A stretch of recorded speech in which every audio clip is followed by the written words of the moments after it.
Hi. So, my name's Carrie. I hate talking to my iPad. So I am totally trying to get used to this. But I am an owner with my husband of a store called Great Finds Resale. And we are in Wooster, Ohio. And we buy and sell things all the time. So how we got our start was we used to do storage unit auctions. Let me back this up a little bit. My husband lost his job, and so while he was unemployed, he started selling books on Amazon, and that morphed into going to Goodwill, trying to find DVDs, videos, books, CDs, stuff like that, and he would sell them on Amazon and eBay. So eventually, he started doing storage unit auctions, and ended up with massive amounts of stuff packed in the back of our house, and that was getting kind of old really fast. And so I was a stay-at-home mom at that point. We have 6 children, and our littlest was about a year at that point.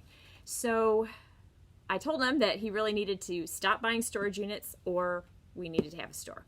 And since we didn't have a whole lot to lose, obviously with no job, what is there really? There's nothing to lose. So it was at that point that we rented a space near the downtown, but a little bit off, like a block off, and worked out something with the landlord there that they allowed us to pay half for the first month, and then by the time we were paying our full month's rent, we were up and running. So basically a gargantuan effort at that point in our lives. But that was 6.5 years ago. It was March of 2012. And I kind of assumed that we would be still doing the storage unit auctions to fill the store. And I assumed we'd be doing garage sales through the summer where we would buy people out at the end of their garage sale if they were so inclined. And a huge surprise to us that is not at all how things ended up working out. What we ended up doing was having people come in, and now it's, I want to use the word nonstop. I don't know if that's accurate, but we have a lot of people come in to sell us things just off the street. So we gradually ended up not doing storage units at all. And, once in a while we'll find something at like Habitat or Goodwill that we end up selling in the store. But we have so much inventory here. So I'm going to show you what is going on inventory wise. Okay, so we have our store. Let me see if I can get this level. Okay, the lights are off because we're done for the day. So I'll have to do a little better of this another time. We have a great big store. We have clothing, we have movies, we have household stuff, we have collectible things, we have home decor, we have lots of strange, lots of fun stuff, we have TVs, and let me show you here. That's our stuff pile. Here's behind the counter. Here's my husband. Hi, honey. Look, this people, I will admit, not good for business. Definitely not good for business. When people come in, they see, 80% of the store is reasonably well organized. It's clean. We have things priced, but then they get toward the back here and we have piles. And that, do you ever have those dreams where you're like at school and forgot to wear underwear? That's sometimes what it feels like when people come in and see the mess, or that time that random relative or person stops by your house and you have like dirty laundry laying around on the, it's just not it's not what you want to put out there about yourself. So anyway, part of my goal, now I have to give credit to our friend Jeremy over at HJH Adventures.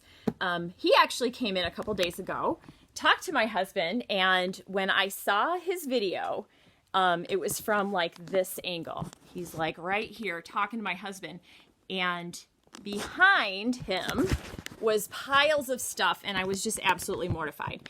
So, and Jeremy has a successful YouTube channel right now, and he said, you know what, you guys really need to do this. This is something that is, it's worth the effort, and you have something to tell people about. So that is what we're going to attempt to do here. So, okay, so that's a lot of talking. I'm thinking here.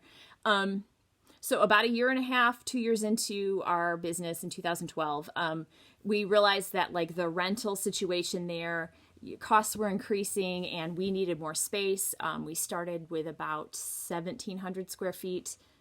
Is that right? I think, yeah, 1,700. And then we ended up searching around. We found the building that we're in now. We did end up buying it because it was in sort of bad condition. And we had to work on it for about 1 year before we could actually move in. So we did that, and that was in 2015. So we are almost exactly, really? Thanks, hon. That was almost exactly 3 years ago. So at first, you know, we had space, we had everything cleared behind the counter. It was awesome. And then, well, as I mentioned, 6 kids. You know, at the end of the day, we're tired. Things that have been piling during the day don't get addressed in the evening like we should be doing. So, what else do you need to know? Okay, so we're open Tuesday through Saturday. We, at one point, had been open Monday through Saturday, but the 6 days a week of the full-on retail experience was just kind of killing us there. So we added Mondays as just a day to try to do a little bit of business down here and try to recover from our busy days, so our, you know, what goes on here, which tends to be a little bit chaotic. And I think in some future videos, we will share some of that with you because it's fun, but it can be stressful. I know that for me personally, I've had to really, I'm kind of a people pleaser sort of personality. And so when people come in and want to sell me something that is like their, let's say, grandma's heirloom Beanie Baby collection, and my answer is no, or I'm sorry, that's not really worth very much money, or whatever, they don't always take that very well. So we've gotten better at having those conversations about, you know, just because we don't want to invest the money in what they're trying to sell doesn't mean it's not worth something. Or maybe we can give them $10 for something that they felt like was worth 40 or 50. You know, we have to explain our general guideline is we pay about half of what we're going to put something out for. So, that's easier when it's like one single item and we say, okay, I think I can sell that for 50. Here's your $25. Have a nice day.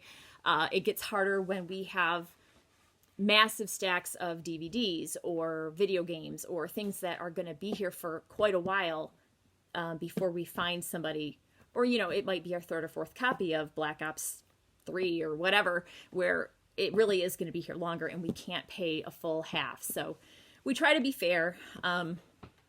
We always tell people that, you know, here's what we can offer you. You are certainly welcome to go try to find somewhere else to sell it. We're not going to be, you know, a jerk about it. Like, that's all it's worth and you better sell it to me, or, you know, nobody else is going to pay you anything for it. That's not the situation. And always we always tell people we're the middleman on this, and we have to try to make a profit. That's just how we stay in business. We are assuming all the risk that something is not, you know, if it gets lost or stolen or broken in the meantime, that person has already left with their cash. And so then it's our loss and not theirs, rather than maybe a consignment where they are having to wait for their money, or maybe it never sells and then they just have to come and get their item back. So we've found that just paying cash up front is simpler for us, and it does make it more straightforward for the person who is trying to sell something. So my plan is that what you see right here, that in the next weeks or months or whatever I have to do, we are going to get through that. And I hate to say this, but here, let me walk you around over here. See, we've got some actually really awesome TVs at the moment. We got a 60-inch TV today. We have more piles, more boxes. Mr. Fire Marshal was not a big fan. That our fuse box was, holy cow, I'm holding that crooked, I'm sorry.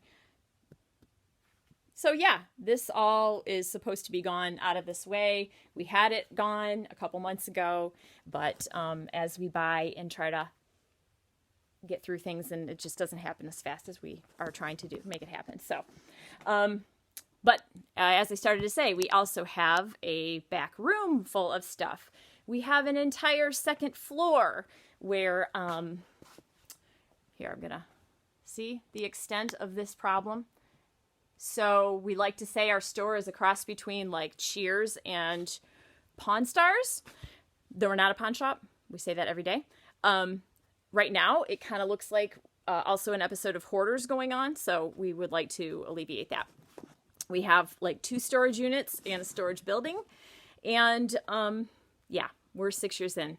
So we really need to do something about this. So that's the adventure, is taking care of that stuff. And I hope you'll join us. Again, my name is Carrie. My husband's name's Dan. We're from Great Finds Resale. Thanks for watching.